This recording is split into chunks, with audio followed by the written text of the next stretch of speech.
প্রবাসী টিভি সারা বিশ্বে বাংলাদেশ। আমি এই মুহূর্তে রয়েছি হযরত শাহজালাল আন্তর্জাতিক বিমানবন্দর। আমি কথা বলবো বিদেশগামী এক ভাইয়ের সাথে।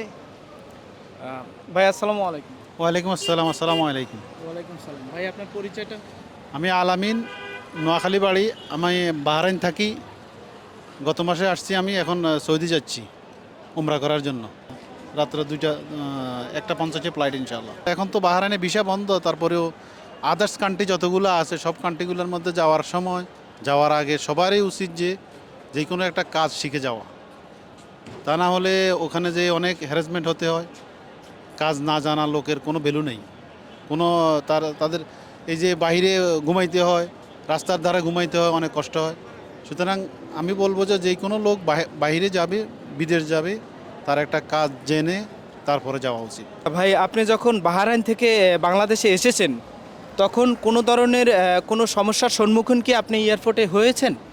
না, আমি গত মাসের 21 তারিখে আসছি, কিন্তু কোনো সমস্যা দেখি নাই, এবং কি আগের মতো অত প্রবলেমও দেখি নাই। আগে লাগেজ পাইতে অনেক টাইম লাগতো, কিন্তু এখন লাগেজ পটাপট পাই গেছি ইনশাল্লাহ।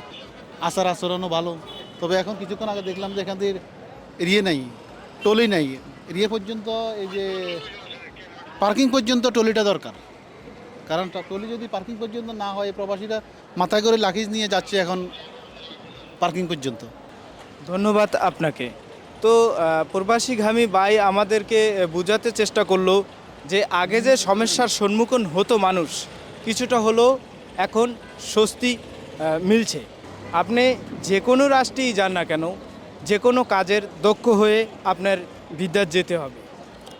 দক্ষ হয়ে বিদেশ গেলে অর্থ সম্মান দুটোই মেলে। আমরা সবাই বিষয়গুলো জানি। তারপরও আমি প্রবাসী টিভির মাধ্যমে প্রবাসী ভাইদের জানানোর চেষ্টা করতেছি। আপনারা সবসময় প্রবাসী টিভির সাথে থাকবেন এবং প্রবাসীদের নিয়ে বিস্তারিত জানার চেষ্টা করবেন। ভাই আপনি কি প্রবাসী টিভি দেখেন? হ্যাঁ, পাকা পাকা দেখা হয়। দেখি নিয়মিত প্রবাসী টিভি দেখবেন ইনশাআল্লাহ, দেখবো ইনশাআল্লাহ।